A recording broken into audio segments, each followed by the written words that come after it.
NDTV के प्रमुख संपादक हैं रवीश कुमार। उन्होंने एक पत्र लिखा प्रधानमंत्री मोदी जी को, जिस पत्र की शुरुआत उन्होंने की है, माननीय प्रधानमंत्री जी, मैं टूल किट से परेशान हूँ। जाहिर सी बात है, आप सबने सुना होगा टूल किट का जो इशू आया था, दिशा रवि को उसके लिए अरेस्ट किया गया है और भी काफ़ी सारे नाम सामने आए हैं कि ग्रेटा थनबर्ग ने जो ट्वीट किया था उसमें जो टूल किट था उसको किसने चेंज किया, किसने उसमें एडिट किया, क्या डाला क्या नहीं किया, उन सब के रिगार्डिंग। साथ ही साथ भारत में राम मंदिर के लिए चंदा इकट्ठा करने का जो मुद्दा है वो भी एक मुद्दा बन चुका हुआ है, क्योंकि काफ़ी सारे लोग इसको मुद्दा बना रहे हैं।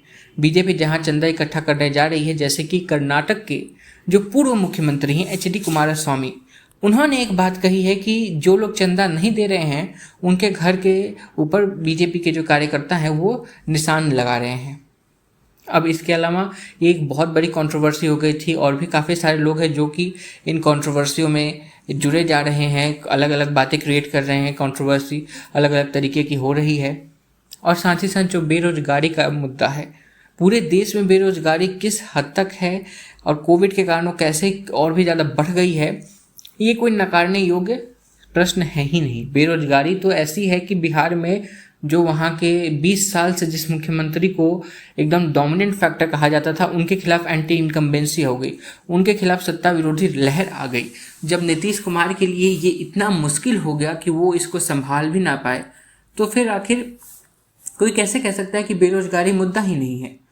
सिर्फ बेरोजगारी को मुद्दा बनाकर यदि तेजस्वी यादव, जिनकी पार्टी को कहा जा रहा था कि इस बार वो 50 सीटें भी अगर लेके आ गए तो बहुत है, अगर वो लोग सिर्फ एक मुद्दे को लेकर इस तरह का माहौल हो गया था कि लग रहा था कि वो लोग सरकार बना लेंगे, बल्कि अंत तक भी बीजेपी और जेडीयू का जो सरकार जो बना है वहाँ पर उसके लिए राह आसान नहीं रही थी।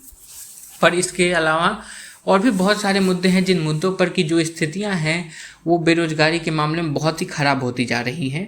रोजगार की यदि बात की जाए तो कोरोना ने रोजगार के जितने भी मौके पहले मौजूद थे उनमें और भी कमी ला दी। पहले ही देश की अर्थव्यवस्था कमज़ोर हो रही थी और अब तो और भी बदतर हालत में चली गई। इन सब पर रवीश कुमार जी ने ये पत्र लिखा है और ये पत्र हम सबको पता है कि इस पर काफ़ी सारे लोग चुटकियाँ भी ले रहे हैं कि आपको परेशानी मंदिर किससे है, आपको परेशानी मंदिर के चंदे से है, बेरोजगारी या टूल किट ये कोई आपके लिए मुद्दा नहीं है। हालांकि रवीश कुमार जी ने जिस प्रकार से तंज कसा है इसकी भी तारीफ करनी होगी और तारीफ करनी बनती है, क्योंकि आज के युग में अगर आप देखें लोगों ने एक मुद्दा बना लिया हुआ है कि किसी भी चीज़ को आपने डायरेक्टली बोलना है। एक जो पहले होता था कि आप बहुत सी बातें करते थे लेकिन इनडायरेक्टली लोगों को कहते थे, कहीं भी होता है वो इनडायरेक्टली बोला जाता था, वो इनडायरेक्टली की जगह अब डायरेक्टली लोग बोलने लग गए हैं। सीधे ऐसे ऐसे शब्दों का भी प्रयोग कर रहे हैं जो लोगों को चुभें। हालांकि फिर भी यहाँ पर रवीश कुमार जी ने अपनी बात भी कह ली और अपना जो दुख है वो भी व्यक्त किया। हालांकि जो आखिरी लाइन थी, यदि आप लोगों ने उसको ढंग से सुना हो, मुझसे हर दिन हजारों मैसेज डिलीट नहीं होते हैं, इसका अर्थ आप लोग समझ ही गए होंगे कि मुझे हजारों लोग हर रोज़ मैसेज कर रहे हैं कि बेरोजगारी का मुद्दा है, बेरोजगारी है, हम तंग हो गए हैं, थक गया हूँ, आपने देखा ही होगा कि बाल उड़ गए हैं, दुबला हो गया हूँ, इतना योगा किया, सातों दिन काम किया, कभी सोया भी नहीं, तब भी मेरा यह हाल हो गया है। यहाँ से ये तंज जो है ये प्रधानमंत्री के ऊपर सीधे तौर पर है, क्योंकि प्रधानमंत्री जो हैं उनके बारे में अगर आप देखें बहुत सारी मीडिया आउटलेट्स है वो तो खबरें क्या क्या चला दें, काफ़ी सारे तो उसमें अंधभक्त भी भरे पड़े हैं, लेकिन वो काफ़ी सारी ऐसी भी खबरें चलाते हैं कि प्रधानमंत्री सोते नहीं हैं, 2 घंटे सोते हैं, 4 घंटे सोते हैं, प्रधानमंत्री बहुत काम करते हैं, रात को 2 बजे तक काम करते हैं, सुबह 4 बजे तक काम करते हैं। इस प्रकार की भी बहुत सी बातें की जाती है। इस पर ये सीधे तौर पे रवीश जी ने एक तंज कसा है कि मैं तो सातों दिन काम करता हूँ, कभी सोया भी नहीं, मैं योगा भी करता हूँ, लेकिन फिर भी मेरे बाल उड़ गए हैं, दुबला हो गया हूँ। ये तंज किस के ऊपर है किसी को भी आराम से समझ में आ जाएगा और ये किस बात पर चोट करता है ये भी समझ आएगा।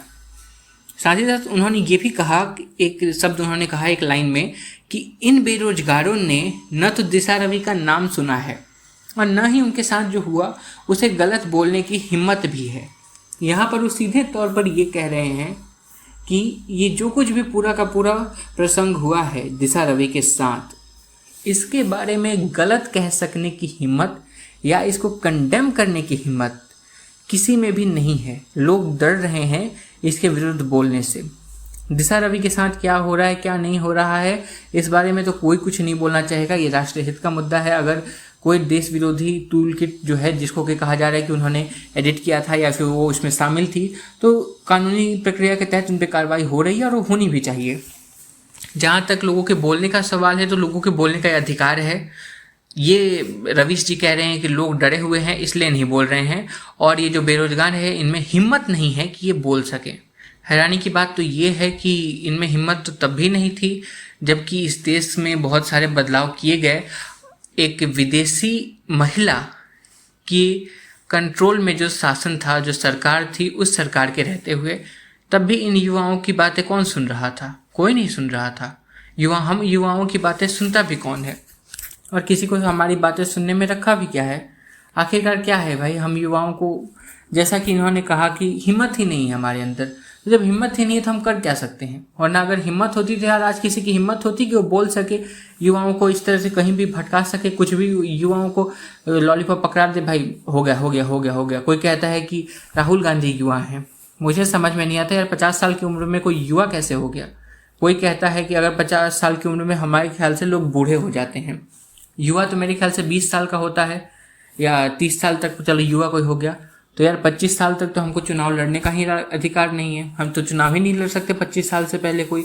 ये इस देश का हमारा कानून है। तब ये कहा जाता है कि युवा युवा युवा है, ये देश युवाओं का देश है, लेकिन इस देश के युवाओं के पास ही अधिकार नहीं है।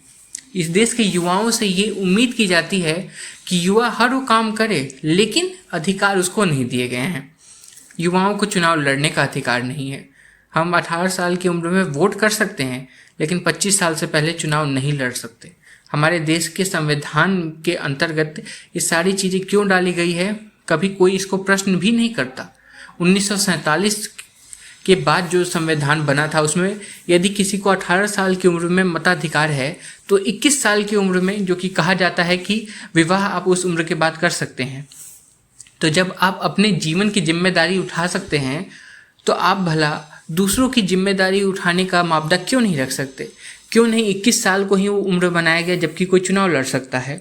इस प्रकार के बहुत से प्रश्न हैं, लेकिन उन प्रश्नों में जाने का कोई अर्थ भी नहीं है, क्योंकि इस समय अर्थहीन हो चुका हुआ है।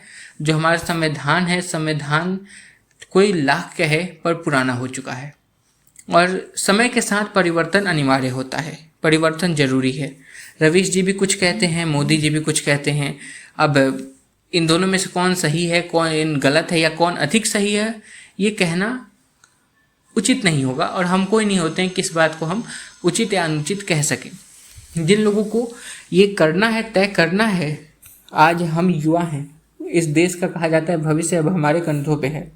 तो हमें क्या करना है? हमें हमारे भविष्य के लिए भी सोचना है, लेकिन हमें ये भी सोचना है कि आज के दिन में हमारा भविष्य कौन बर्बाद कर रहा है।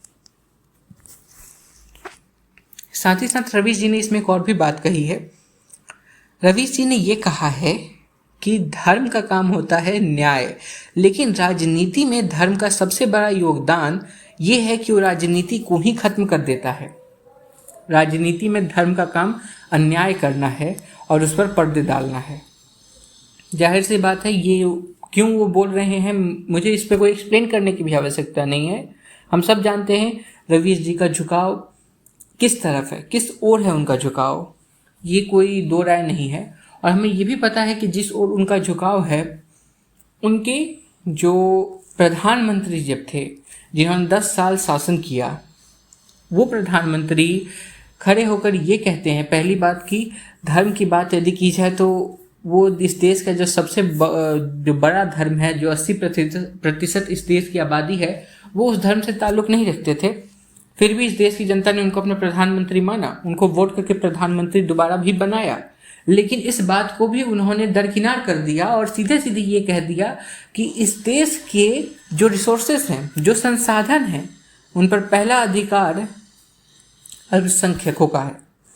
अब जाहिर सी बात है, यदि आप 80% आबादी को इस दरकिनार कर देते हैं, जिन्होंने आपको वोट करके 2 बार इस देश का प्रधानमंत्री बनाया, तो फिर धर्म की राजनीति, और जहाँ तक कि धर्म की बात है, ये आपके पल्ले तो पड़ेगी नहीं और ना ही आपके पक्ष में ये कोई काम करेगी।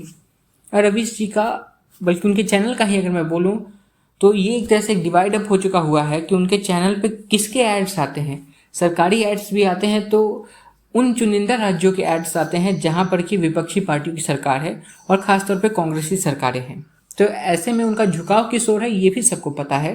तो धार्मिक को लेकर कि जिस तरह से धर्म की बातें आ जाती हैं बीच में, क्योंकि अब धर्म को लेकर लोग आवाज़ उठा रहे हैं, जो बात उनको गलत लग रही है उस पर वो आवाज़ उठा रहे हैं, उस पर वो खुलकर सामने आ रहे हैं और उस पर वो जो लोग ये हरकतें कर रहे हैं उनके खिलाफ विरोध भी हो रहा है, उनके खिलाफ कार्रवाई भी हो रही है। ये बात अब किसको पसंद नहीं आ रही है? ये उन सेकुलर लिबरल जो नौटंकी करने वाले लोग होते थे, जो कि पहले इनके नाम पर इस देश की 80% आबादी को बार बार उसका अपमान करते थे, उनके खिलाफ अब कार्रवाई हो रही है, इसलिए उनको परेशानी हो रही है।